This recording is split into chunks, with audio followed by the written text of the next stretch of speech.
സംസ്ഥാനത്ത് തട്ടിപ്പുകൾ പല വിധത്തിലാണ്. അത് ഇതിനോടകമുള്ള സ്റ്റോറികളൊക്കെ കണ്ടപ്പോൾ പ്രേക്ഷകർക്ക് മനസ്സിലായി കാണും.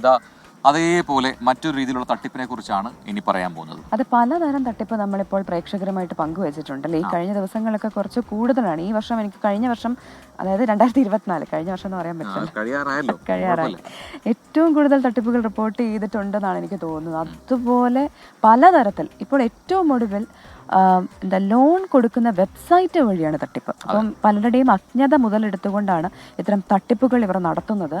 ഭിന്നശേഷിക്കാരനായ ഒരാൾക്ക് 50,000 രൂപ നഷ്ടമായി എന്നുള്ളതാണ് ഏറ്റവും പുതിയ വിവരം. അതെ, പൂജപ്പുര സ്വദേശി വിവേകിനാണ് ഈ പണം നഷ്ടമായത്. ക്യാൻസർ ബാധിതയായ മകളുടെ ചികിത്സയ്ക്കായി വായ്പ നൽകാമെന്ന് തെറ്റിദ്ധരിപ്പിച്ചായിരുന്നു ഈ തട്ടിപ്പ്. എന്തൊക്കെ രീതിയിലാണല്ലേ. പൂജപ്പുരയിൽ വാടക വീട്ടിലാണ് വിവേകും കുടുംബവും താമസിക്കുന്നത്. 3 മക്കളുണ്ട്. ഭിന്നശേഷിക്കാരനായ വിവേക് സെക്യൂരിറ്റി പണി ചെയ്താണ് കുടുംബം നോക്കുന്നത്. ഇതിനിടയിൽ മൂത്ത മകൾക്ക് ക്യാൻസർ ബാധിച്ചു. ചികിത്സയ്ക്കും മറ്റുമായി വലിയ തുക വേണ്ടി വന്നു. തുടർ ചികിത്സയ്ക്ക് വേണ്ടി പണം അന്വേഷിക്കുമ്പോഴാണ് ഫേസ്ബുക്ക് പരസ്യത്തിലൂടെ ഈ വെബ്സൈറ്റ് കണ്ണിൽപ്പെടുന്നത്. ക്ലിക്ക് ചെയ്തു. ആവശ്യപ്പെട്ട രേഖകൾ കൊടുത്തു. എല്ലാം കഴിഞ്ഞ് കുറച്ച് ദിവസം കഴിഞ്ഞപ്പോൾ പറഞ്ഞ് 12,000 രൂപ ഇതിന് അടയ്ക്കണമെന്ന് പറഞ്ഞായിരുന്നു. അപ്പോൾ ഞാൻ പറഞ്ഞ എൻ്റെ പൈസ ഇല്ല, ഞാൻ കൂലിപ്പണിക്കാണ് പോണത്, ഭിന്നശേഷിക്കാരാണ്, വേറെ ആരും സഹായിക്കാനൊന്നുമില്ലെന്ന് പറഞ്ഞു. എന്നെ പറ്റിക്കുമെന്നൊക്കെ ചോദിച്ചു. അപ്പോൾ പറഞ്ഞില്ല, തട്ടിപ്പം എൻ്റെ വൈഫൈയുടെ കൊല്ലമാണ്, അതുകൊണ്ട് പറ്റിക്കത്തില്ല, എനിക്ക് മക്കളൊക്കെ ഉള്ളതാണെന്ന് പറഞ്ഞു. അങ്ങനെ 12,000 അയച്ചു കൊടുത്തത്. പിന്നെ കുറച്ച് ദിവസം അന്ന് 12,000 അയച്ചു കൊടുത്ത് അന്ന് വൈകിട്ട് വിളിച്ച് പറഞ്ഞ് അക്കൗണ്ട് നമ്പർ തെറ്റിച്ചെന്നും പറഞ്ഞ് അവരുടെ വേറെ ക്യാഷ് നമ്മളെ EMI അടയ്ക്കുന്ന അക്കൗണ്ടുകളിൽ പൈസ പോയത് അത് ബാങ്കിൽ ബാധിക്കും, ബാങ്കിൽ ബാധിക്കണമുണ്ട്.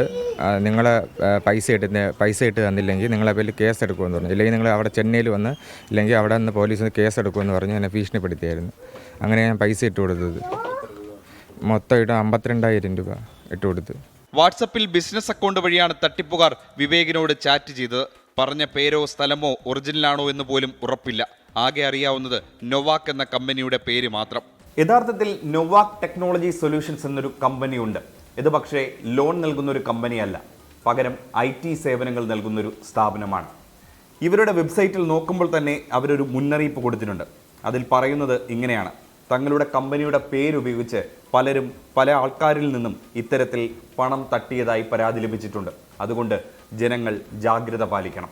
കൊല്ലം സ്വദേശി എന്നാണ് തട്ടിപ്പുകാരിൽ ഒരാൾ വിവേകിനോട് പറഞ്ഞത്. സംസാരിച്ചത് മലയാളത്തിൽ. തട്ടിപ്പിനെതിരെ സൈബർ സെല്ലിൽ പരാതി നൽകിയെങ്കിലും അന്വേഷണം കാര്യക്ഷമമല്ലെന്നാണ് ആക്ഷേപം. 24 തിരുവനന്തപുരം.